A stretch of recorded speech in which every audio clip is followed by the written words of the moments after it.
from the council agenda. The sad death of Councillor Angie Goff happened on the 1st of October. I'd like to announce that the funeral will take place at 1 p.m. on Friday the 26th of October at Wolvercote Cemetery, and the wake will take place at the Oxford University Press Amalgamated Athletics Club. I think we probably ought to show our respects in the usual way. Please stand for a minute.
Thank you.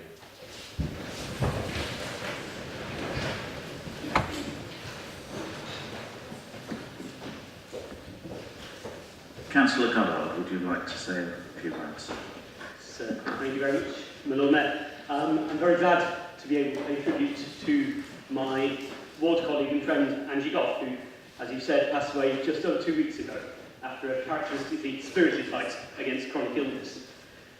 It's fair to say that even a newcomer to Wolvercote, like myself, with my near 22 years of residence in the village, could hardly fail to know Angie.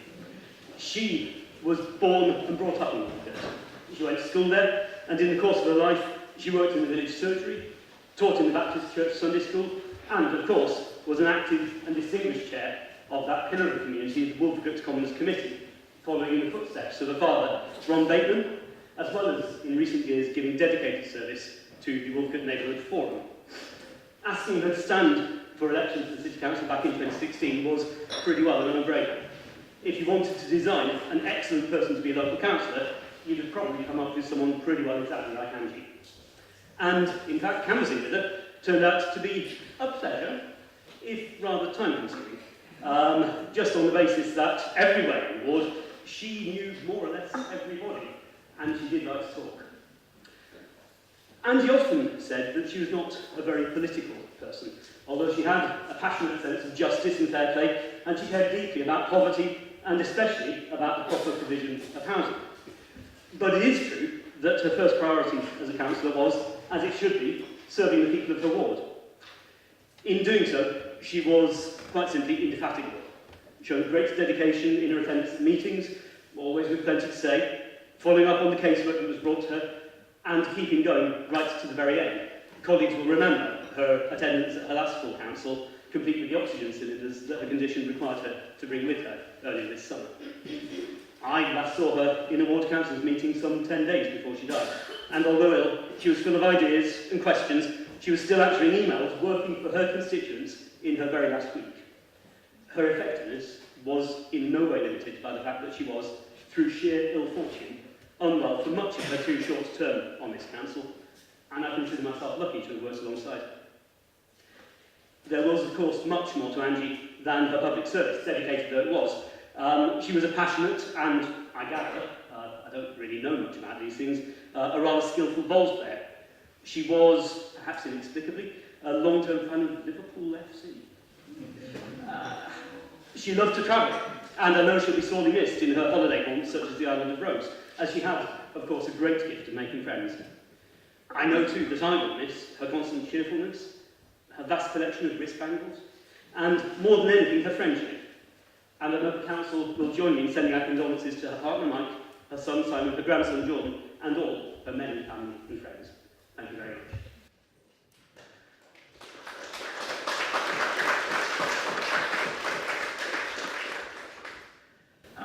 Would anyone else like to say anything? Susan. Thank you, Lord Mayor. I don't want to say a great deal because, Steve, I think you spoke very eloquently on behalf of all of us, but I just wanted to say from this side of the chamber as well how much we will miss Angie.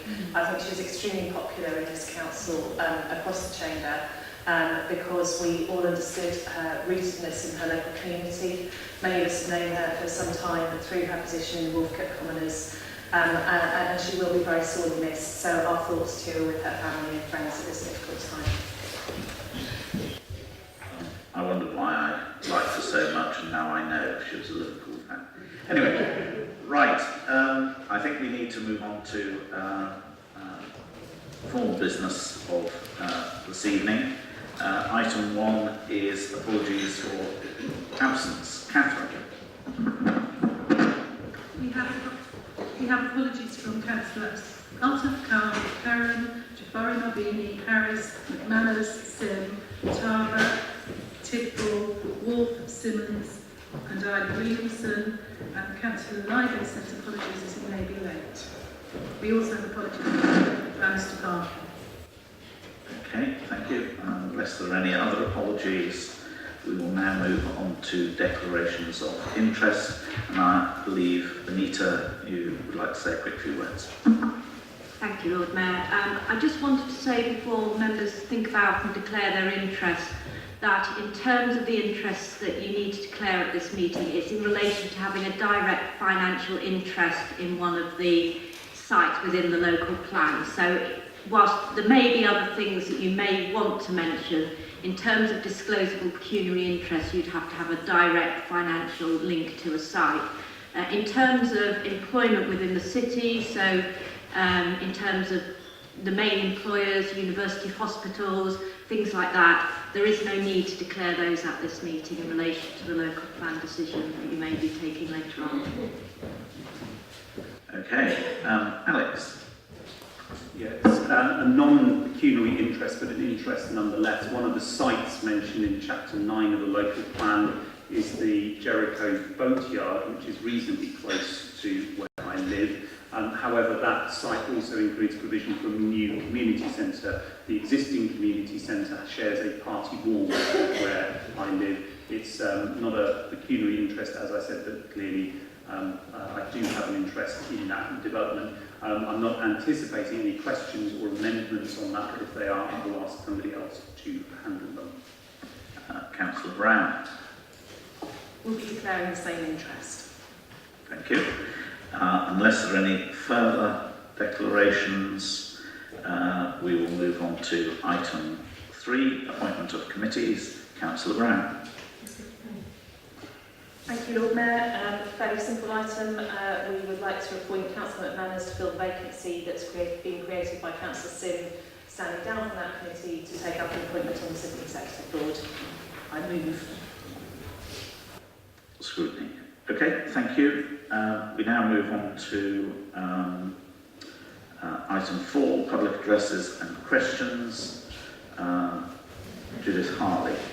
I believe we have an issue with the speakers, but we will do it from one of the councillors' seats. Thank you.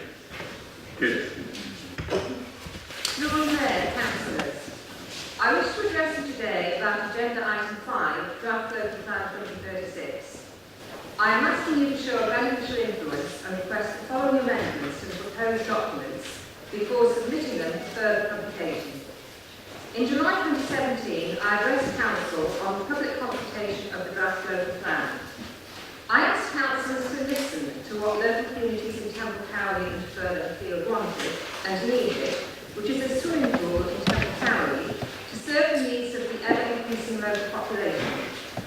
Arguments about the new swimming pool in Blackbird East have been fully explored and exhausted. This does not serve our needs. We need a swimming pool, more leisure facilities, and more community spaces in Temple Cowley, and had hoped that the local plan 2036 would be a means of achieving this. In July 2017, I asked the Council to support Temple Cowley residents in their proposal to redesignate the site of the Marsh Road City Council depot for leisure, instead of its current designation for housing. We appreciate that there is a chronic housing shortage in Oxford. Housing consideration should not override all other considerations. With increasing housing development all around us, we need increasing leisure facilities in Temple Cowley. The Marsh Depot, conveniently sited next to Cowley Marsh Park, and on land originally belonging to Cowley Marsh Park, would be an ideal leisure site to complement the park itself. This is your one opportunity to positively influence this. One of our local city councillors, Councillor Sarah Craddock, told residents in 2016 that he expected to see a new swimming pool on the Marsh Depot site within 10 years. Our previous local MP, Andrew Smith, concurred with this on BBC Radio and told me in person that the Marsh Depot would make a good swimming pool site. Clearly, we have the backing of our local councillor and our former MP for this scheme. During last year's public consultation for the draft local plan, I and several other Temple County residents submitted 3 specific requests, all to preserve and enhance our leisure and community facilities. These were: 1.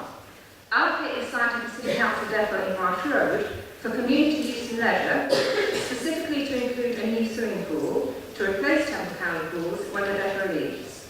2. Designate Cowley Marsh Park as a park under policy SR5 to give proper protection. 3. Retain the William Morris Sports Field as a sports field, protected as open space by policy SR2 as it is at present.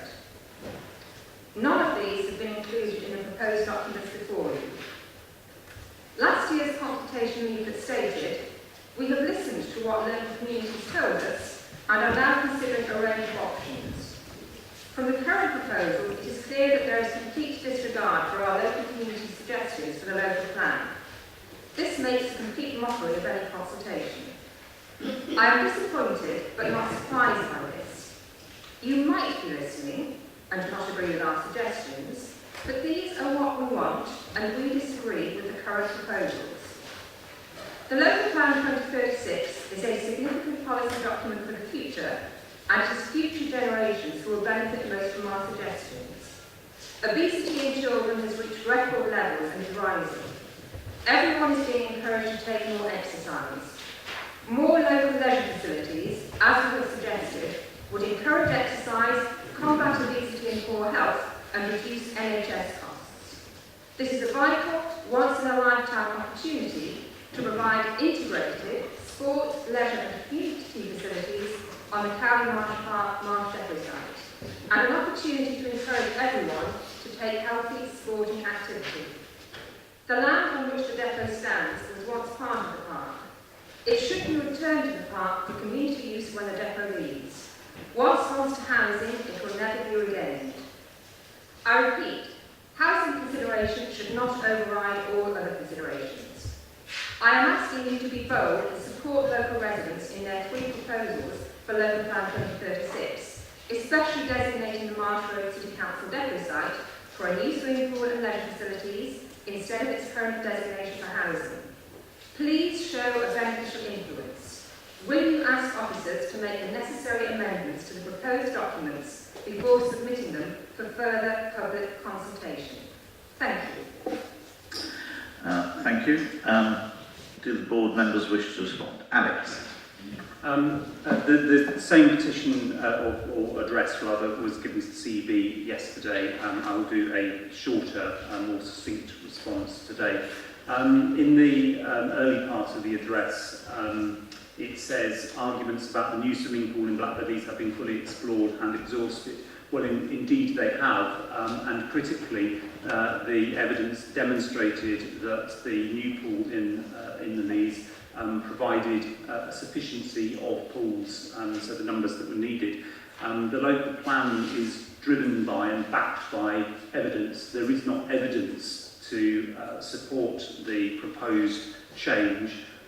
This site has been allocated for housing in the current local plan and sites and housing plan, so it would be a significant change to take a housing site and to allocate it for a leisure use. It would be a radical change not backed by evidence to do it in the absence of any supporting evidence looking to demonstrating need. There is not demonstrating need. That is indeed the argument that has been exhausted, and this is just another attempt to reopen it.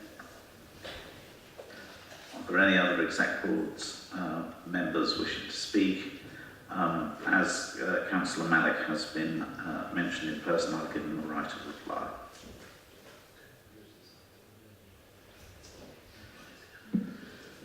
Thank you, Lord Mayor.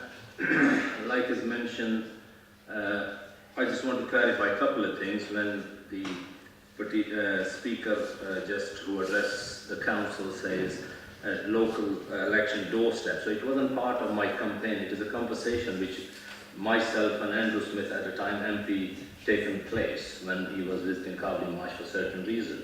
And I mentioned to 2 or 3 people probably, like this could happen. My job is to provide the best for the residents of Cowley Marsh, which I will try again and again.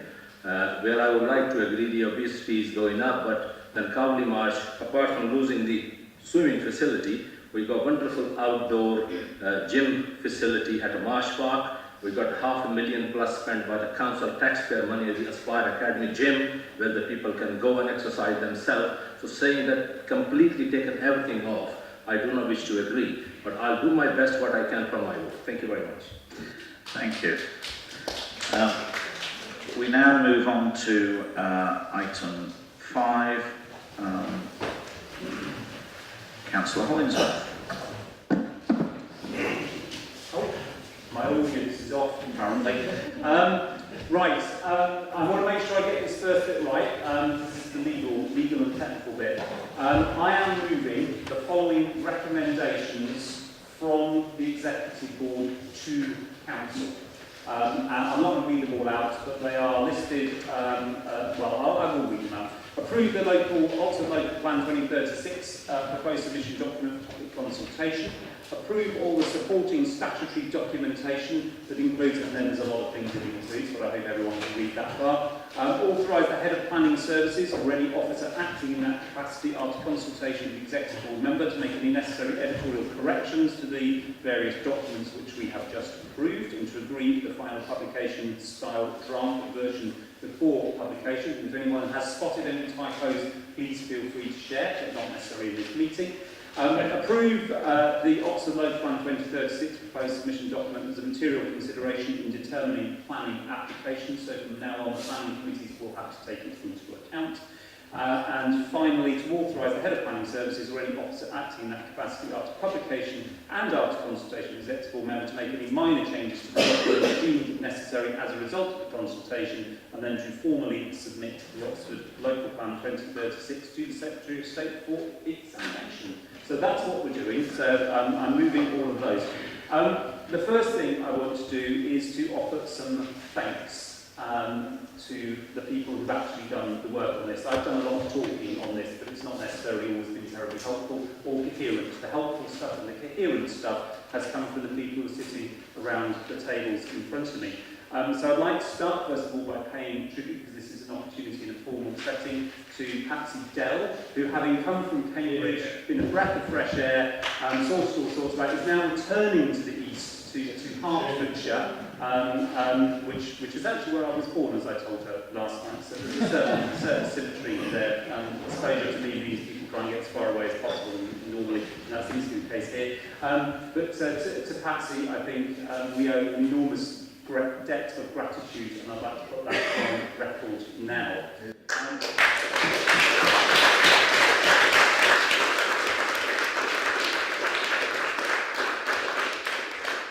I also want to pay tribute to the person I hope you're going to delegate all this responsibility to, which is Adrian Arnold, the acting head of planning service. I don't think you necessarily have a round of applause yet delegating a load of stuff to him. But I do want, I hope, everyone to show their appreciation to all the officers who've worked on this plan, some of whom have left this council or gone to work elsewhere, including on exciting things like the JSSP. But in particular to the 2 officers who are sitting in the middle there, Sarah Harrison and Amanda Ford, who have gone way above and beyond the call of duty in delivering this plan. They've done hugely professional, diligent work, and I think if we pause now to show our appreciation to them, I would be very grateful.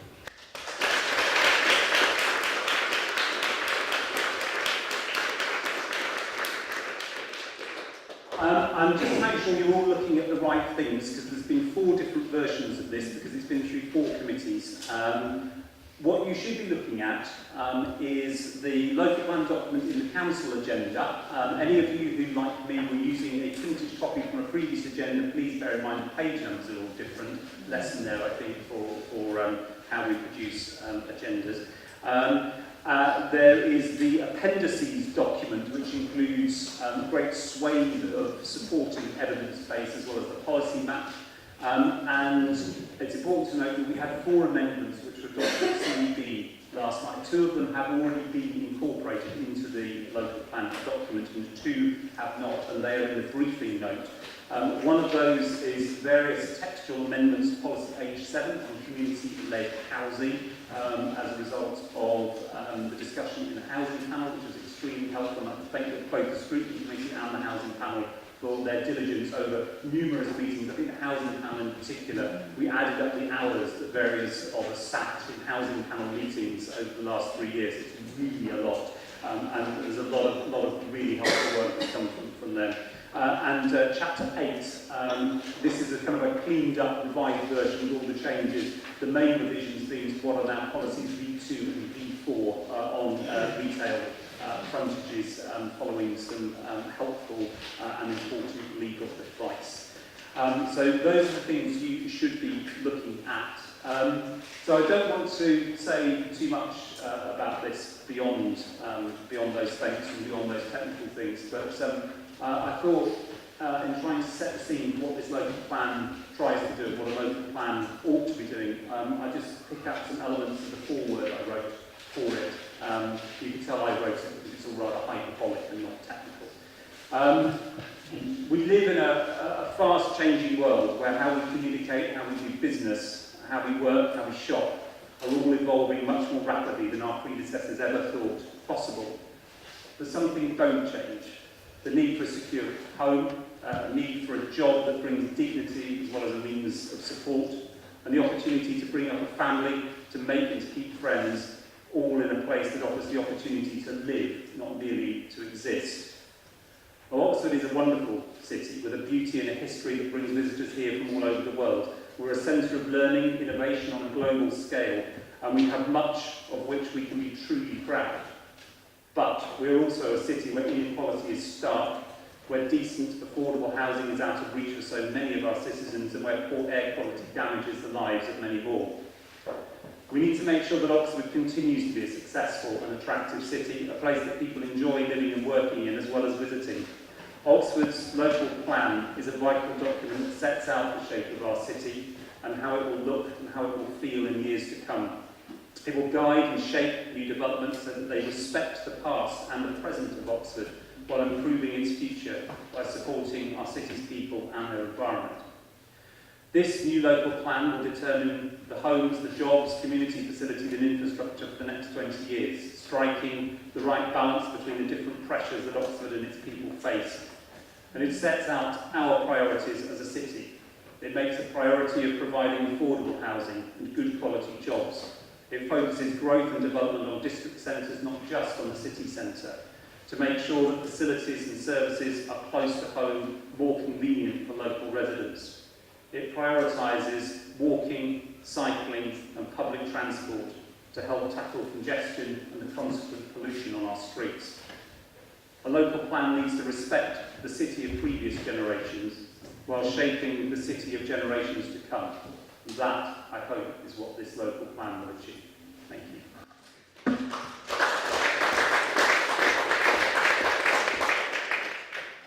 Thank you. Do we have a seconder? I formally second reserve my right to speak. Thank you. I think the way we'll do this is, first of all, have questions and then move on to comments. Can I just have an indication of those members who have questions that they'd like to ask? Can you put your hands up? Is there anyone who wants to ask any questions? Okay, in that case we'll move straight on to comments. Would anyone like to make any comments? Mike.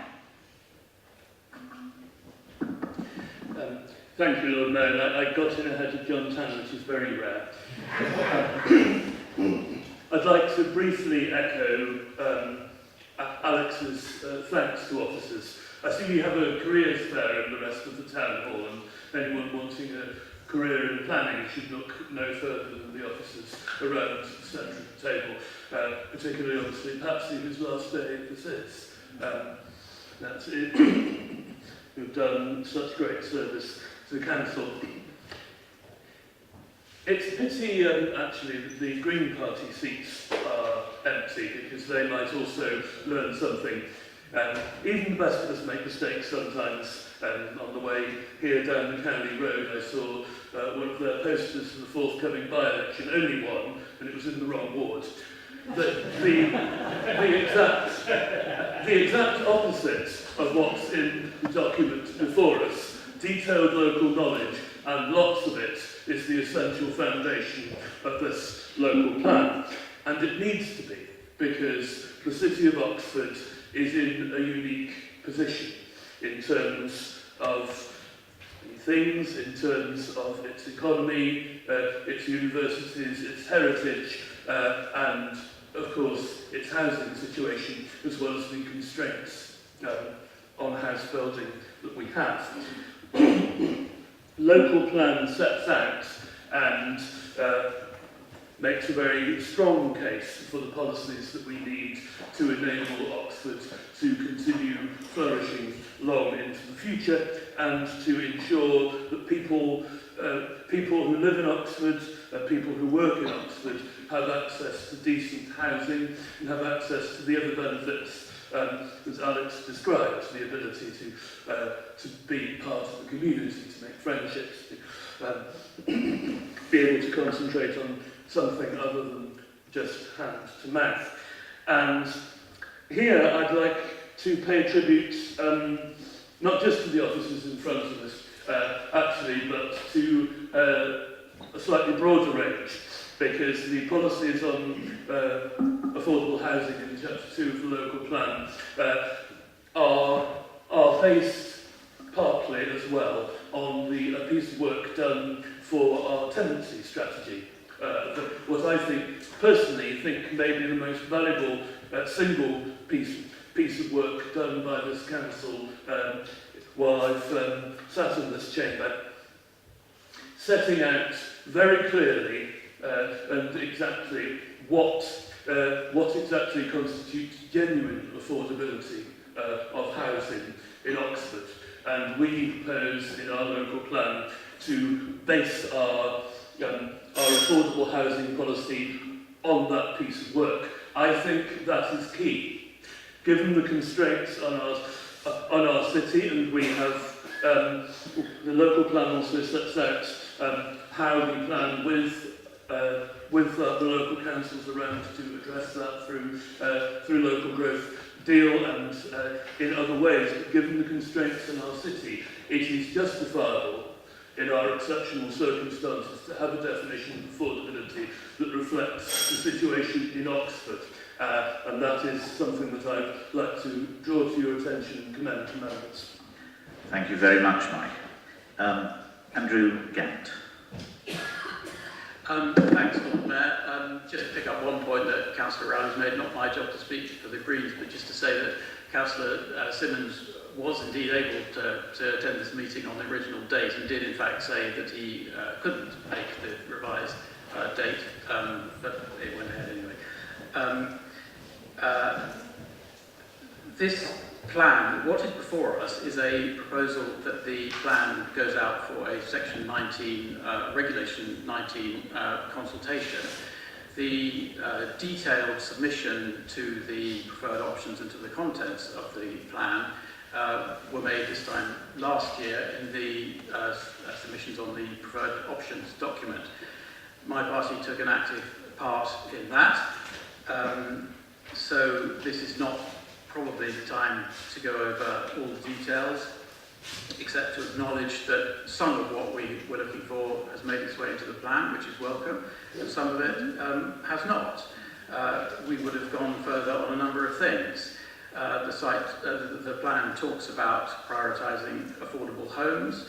We believe that a greater emphasis on allocating housing sites over employment sites, particularly Category 2 sites, would have allowed more delivery of that within the city. We wanted to go further on that.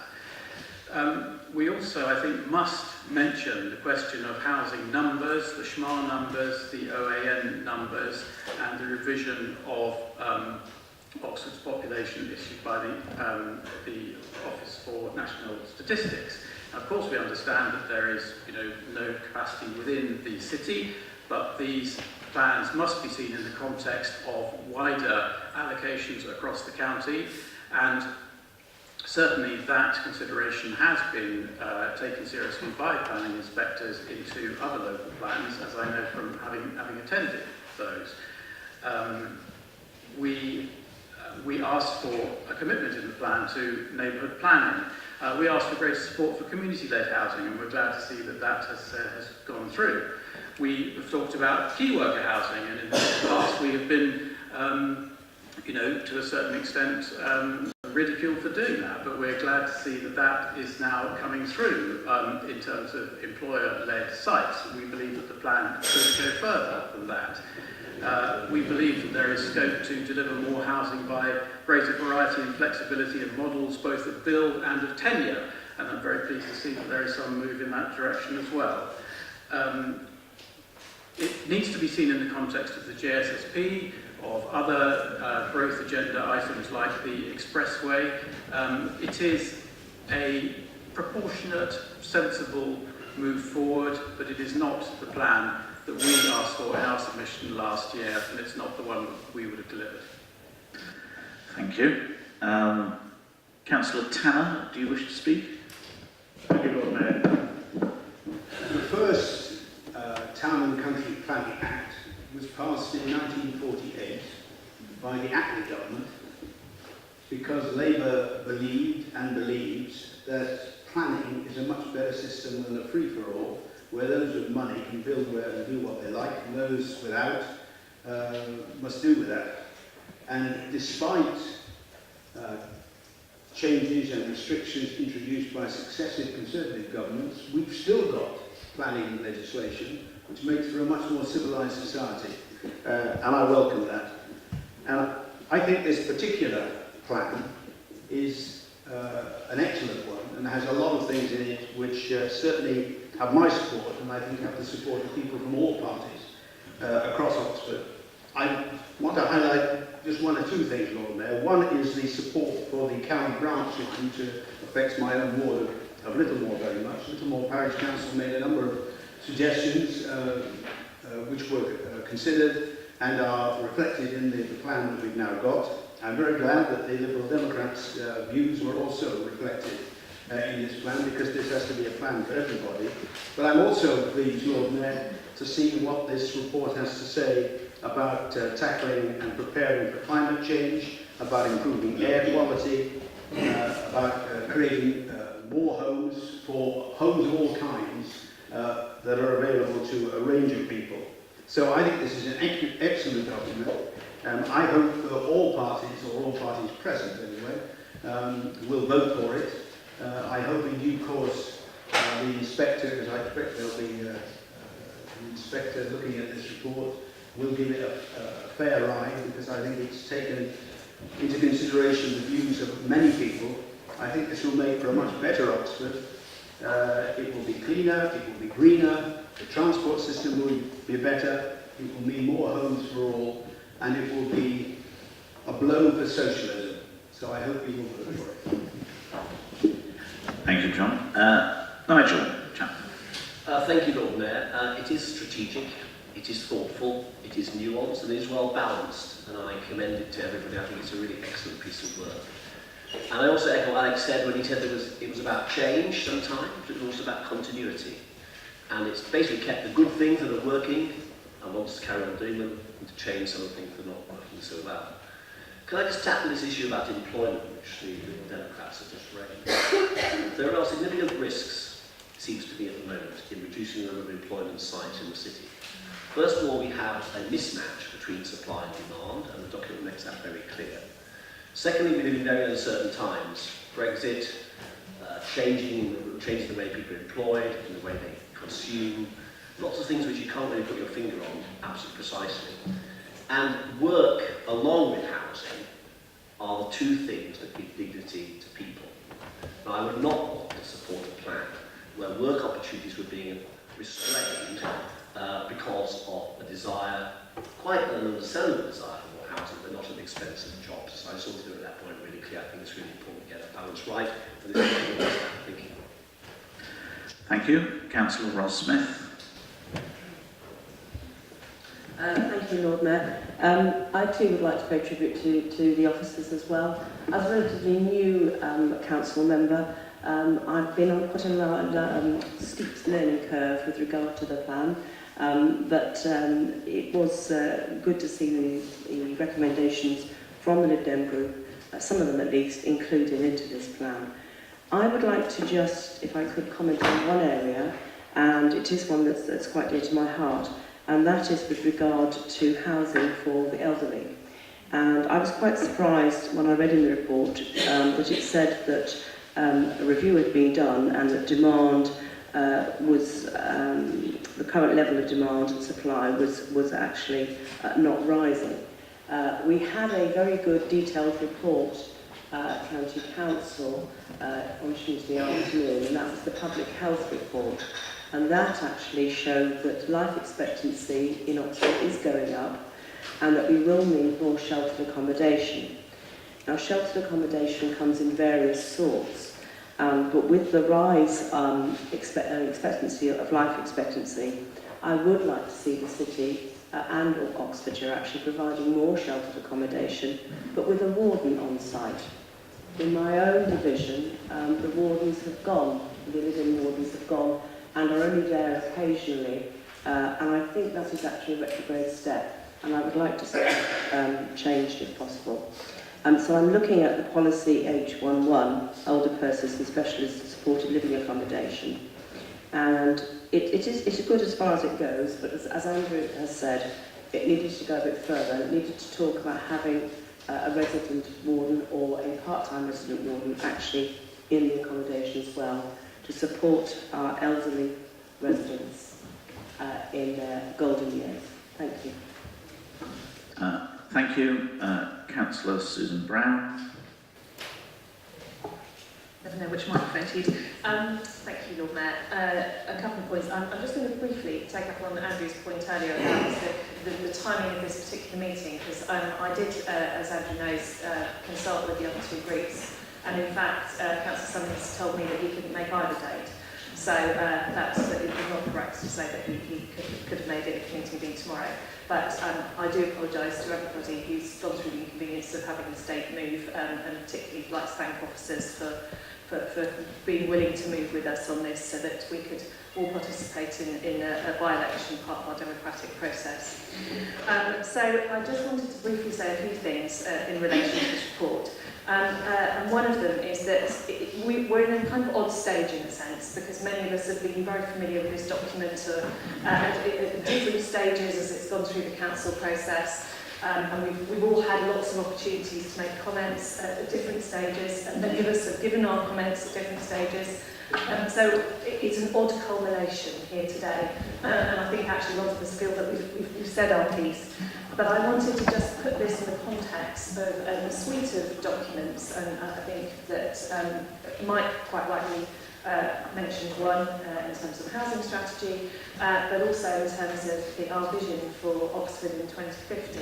Because all of these things together are part of our vision for the future of the city of Oxford, which I think Alex set out very clearly in the introduction to the report and also in his remarks just now. And they are about having a city where housing is available to all who need it, and it is a housing that is properly adequate for people, and I think that's really important. It's properly a home, not just a roof over your head.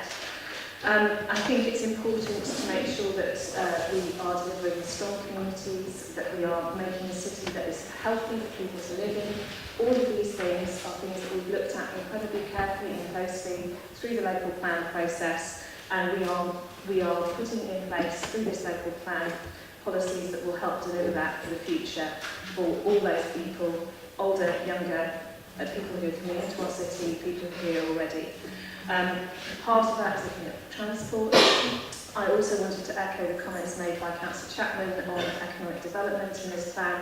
I think it's very easy for some people to sit around and sort of say, well, why do we need more jobs? You know, we're doing very well in this area.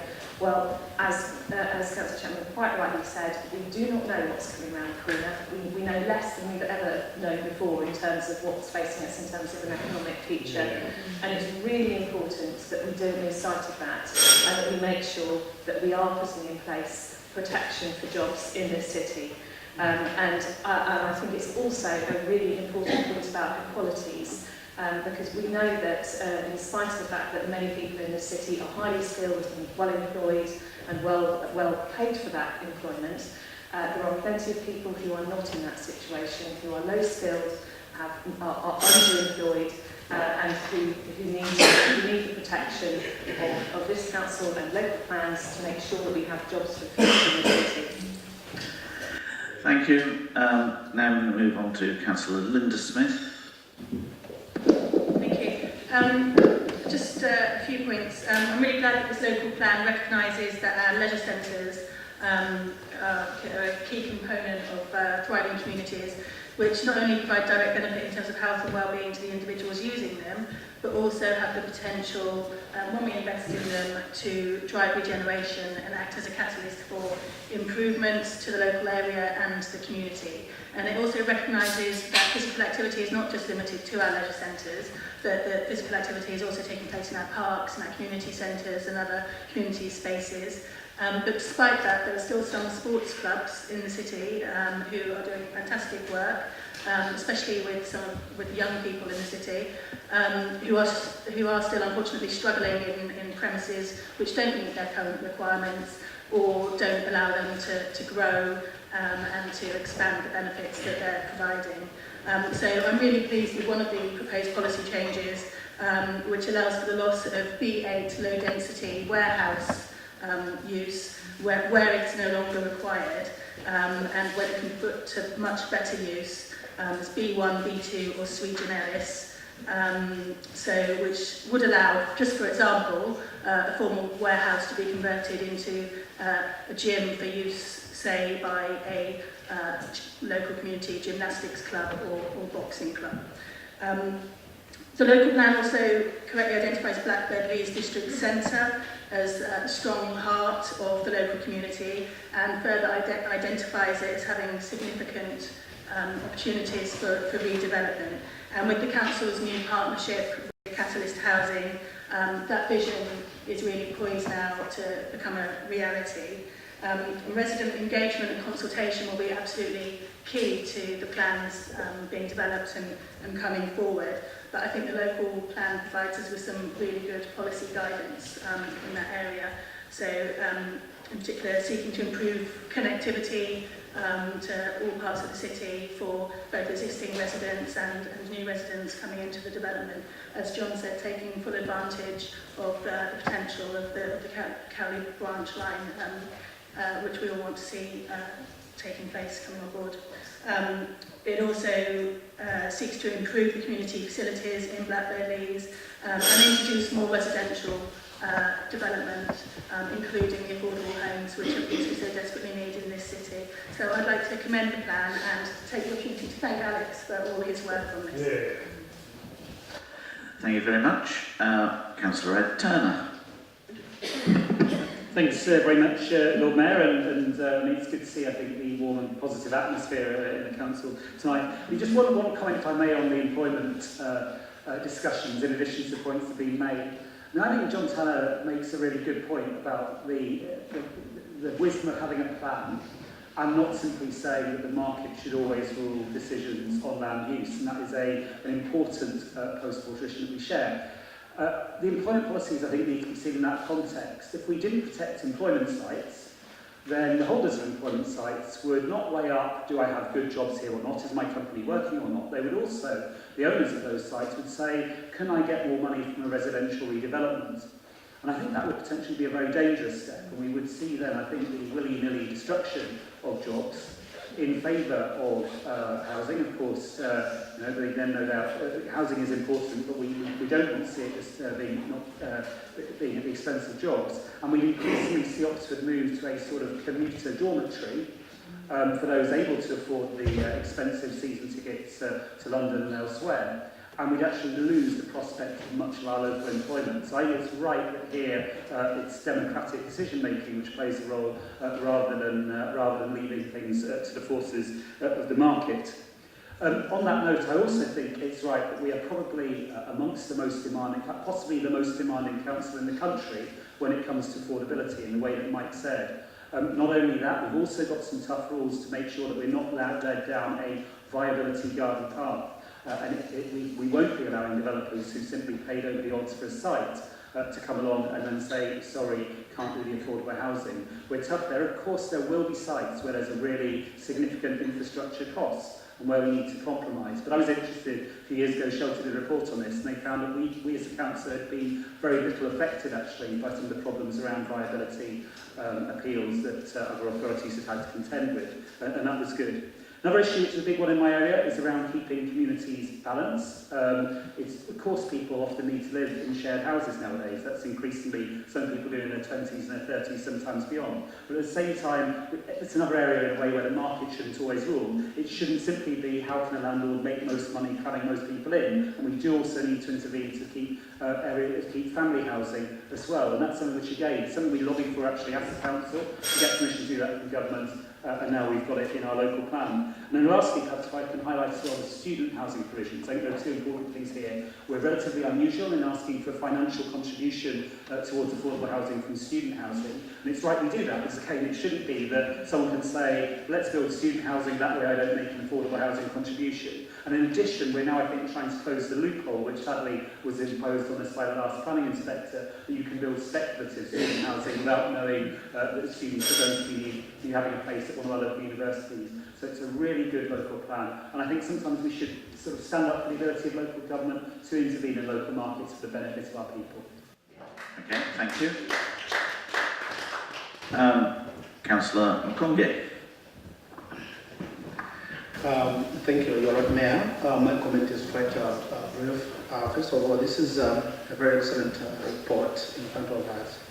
I just listened carefully to what Alex was saying, paying tributes to officers, but he forgot a very important person in part of the group, and that's Alex himself. I think he did a tremendous job, all the efforts, the passion to bring this excellent report in front of us. Thank you, Mayor.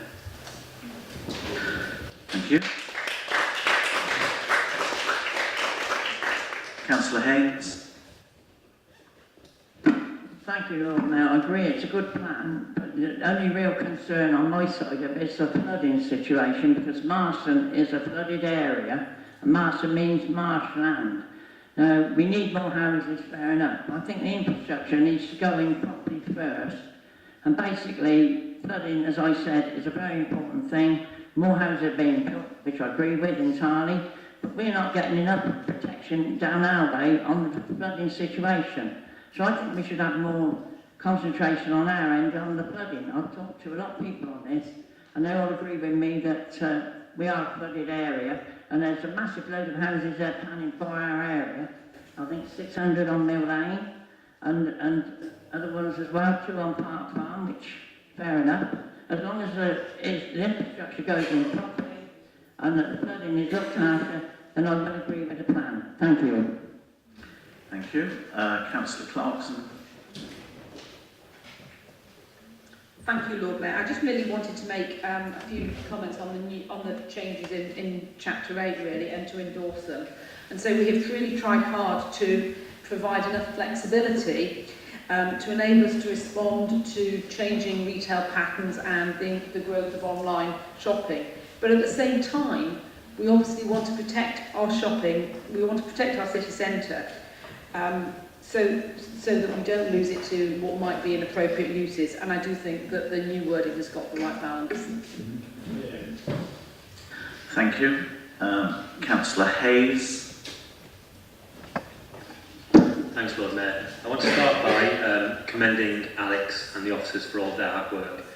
It's extremely clear that a huge amount of blood, sweat and tears have gone into this, and the draft report really reflects just how much work has gone into it, so thank you very much. It's also something that I've enjoyed taking into discussions in my own community in East Oxford, whereas you can imagine we've had a very vigorous debate about all aspects of the plan, and I'm glad to say that there's a huge amount of support for its components. As we've heard, we don't fully know what the future coming down the tracks is, and I want to focus on one part of what that future might be, the future of transport. And it's a major focus for policymakers here in Oxford, the UK and around the world. And rightly, the local plan responds to that. It asks the question about how Oxford can overcome the environmental challenges and public health problems that we face. And one big shift in our future of transport is electrification of vehicles. Research shows that attitudes towards electric cars are becoming more positive, with people planning to buy a car saying they would consider buying an electric car. But we need to encourage that electric revolution so that we can clean up our air, we can tackle the harmful health impacts of air pollution, and we can protect our climate.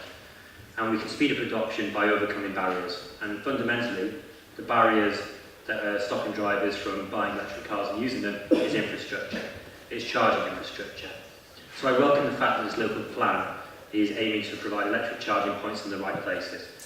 It's mandating that where additional parking is to be provided, planning permission will only be granted for new residential development if provision is made for electric charging points for each residential unit with an allocated parking space. And non-allocated spaces are provided with at least 25% having electric charging points installed. The research that we see shows that when people have electric vehicles, they tend to charge them at home. So providing more at home, it encourages more people to go into electric vehicles. The local plan responds to that research, and it's sensible and it's pragmatic. But the plan isn't just about the promotion of electric vehicles as a way of reducing the high levels of air pollution. It's encouraging modal shifts. And I welcome policy which says that planning permission will only be granted for development that minimises the need to travel and is laid out and designed in a way that prioritises access by walking, cycling and public transport. And that's so important to get more people active so that they're taking the exercise, which means they stay healthy. Most of the main causes of early death are linked to inactivity, including the two biggest killers, heart disease and cancer. Finally, I want to welcome the fact that the draft local plan seeks to clean up our air in other ways. For example, planning permission will only be granted where the impact of new development and air quality is mitigated and where exposure to poor air quality is minimised or reduced. We're seeing a transformation in how we live, work and get about, and I'm pleased that this draft local plan understands that and that it's trying to bring about a greener, healthier, smarter and at its heart, a more livable than just Oxford. Thank you very much. I'm not seeing any. One more, last. Mike Gotch. Thank you, Lord Mayor. 2 points, if I may. I take what Mike already said about tenancy strategy and how it defined in a more precise and useful way what affordability means. Thoroughly support that. But what counts surely in this situation is not how you define affordability, but what you actually perform. And this council for the last 2 years hasn't built too many affordable houses or had supervised the building of too many affordable houses. That's one point I want to make. The second one is this. I don't think that employment opportunities in employment buildings and housing are necessarily incompatible. When I was first elected, which was 10 years ago, for Walgett, the Northern Gateway scheme then had no housing whatsoever. As a result of a lot of pressure from local people, including, incidentally, from Andy Dodd, as then the chairman of the Walgett Commons. As a result of that, 200 houses were then included in that scheme. That scheme is primarily defined as 90,000 square metres of employment buildings, and that stays. We haven't reduced the employment there at all, but we originally had 200 houses, since increased to 480. I've got to be careful because there's a planning application that's still before us, but that's just describing what has happened. Employment opportunities and housing are not necessarily incompatible. Another example, also in Walgett, and Angie played her part in this one too, is the Walgett paper mill, which has received its planning consent.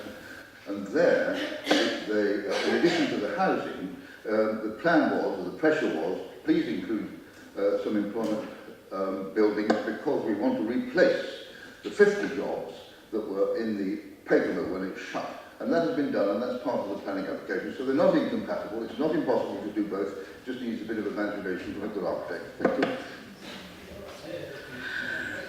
Thank you. Unless there are any other points from members, I will stick in my brief to Pennyworth.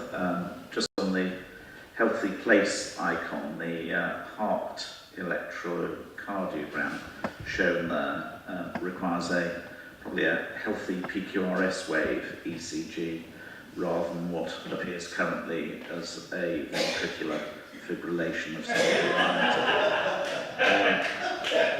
I hope that can be done under officers' editorial delegation. Alex, would you like to sum up, please?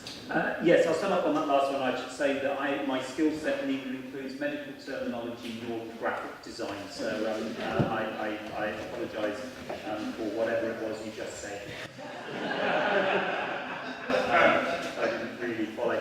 Right, I'll try and pick up some of the points that made. I'm going to start with Councillor Tanner, because I like Councillor Tanner's interjection. As ever, it was passionate and wrong. The very first Planning Act was in fact in 1909, the 1909 Town and Country Planning Act, passed by a Liberal government. However, of course, it was full of good intentions but insufficient teeth to achieve anything, and that's what the 1947 Act did. But the 1909 one is very important, and I commend a read of it to anyone in the room. It changed this country for the better, but not as much as the 1947 one. A couple of things I wanted to pick up about specific policies.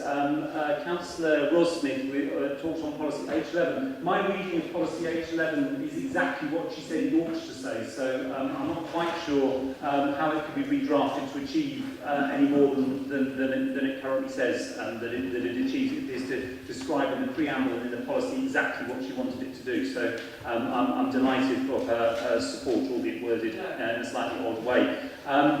Councillor Haynes, just to reassure him on that, obviously anywhere, like Marston and other places where flooding is an issue, where infrastructure investment is necessary, that is part and parcel of any planning application. So any planning application for the sites there and those allocations has to come with the infrastructure to ensure that risk of flooding is negated or reduced to an acceptable level. And that will continue to be the case as it is now, and that will add to the, I was going to say hundreds of thousands, but it's probably millions of pounds of investment by this council and Thames Water and others that's already happened in Marston, and if more is needed, more will have to be delivered in order to take those sites forward.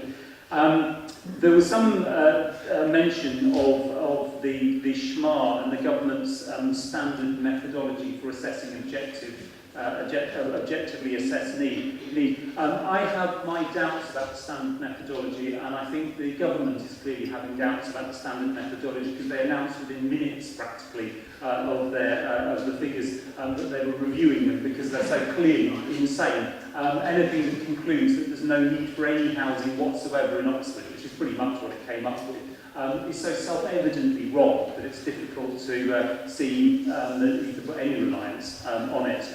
Obviously, I wait to see what the party opposite put in as their objections. Should they be relying on that? I think they might need to justify why precisely they think there's no need for any housing in Oxford. So I wait that with interest. However, I just wanted to sum up, I think, around this issue of the Category 2 employment sites. And there was two speeches from the bench opposite which seemed to focus on this. Councillor Gotch described exactly what policy E1 says, which is that you can redevelop a Category 2 site as long as you retain the level of employment on it. So I'm delighted for his explicit support for the policy that we're putting forward. What I was less clear about was what Councillor Gant was proposing when he said it doesn't go far enough in allowing housing on those sites. I draw attention to councillors to page 225 of your agenda. I'm nearly done. Page 225 of your agenda, which lists roughly 100 of these Category 2 sites. They are exactly the small incubator sites, small offices, small workshops, which are absolutely critical to the functioning of our economy. I'm picking one at random. The Summertown Pavilion, I believe the councillor is in his ward, has 19 small businesses registered at it. Now, if you're proposing to shut all of those down and replace them with housing, I think you're going to be causing huge damage. If you're sufficiently vague in your wording as to be unclear as to what it is you're saying, I think perhaps you should take a lesson from Councillor who I thought was extremely clear and extremely accurate. So, without further ado, I hereby move the various recommendations as previously outlined, Lord Mayor, and thank you for your forbearance. Thank you. I have have shown a Nelsonian eye to quite a few speakers there, so I won't be doing that again. Thank you. Just to say, I would like to invite, after this vote, all members of council, officers and members of the public gallery back to Lord Mayor's Parlour for a drink to celebrate Patsy's tenure in office. And so, without further ado, can I see all those in favour of accepting these proposals?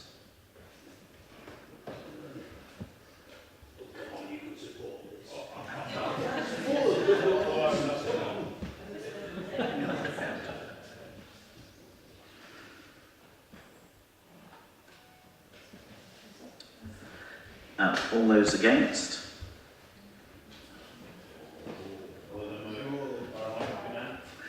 And abstentions?